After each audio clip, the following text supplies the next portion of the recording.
Hi, my name's Whitney Smith with Tayco Electric and Solar. I'm here today to talk to you about how long a solar installation takes. Typically, once you sign a contract, there are two parts, paperwork and then the actual physical installation. The paperwork process can take anywhere from, I'd say, 6 to 8 weeks, kind of depending on the jurisdiction. The actual physical installation is going to depend on the complexity of the house, how large the system is. I'd say it typically ranges from just a single day of physically being there to about a whole week at times, yeah.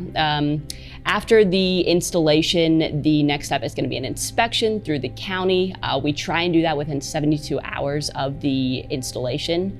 Once the county has inspected your system, they pass those results on to your utility company, and then the utility has about 10 to 14 business days to come out and swap your meter, at which time we can turn on the system.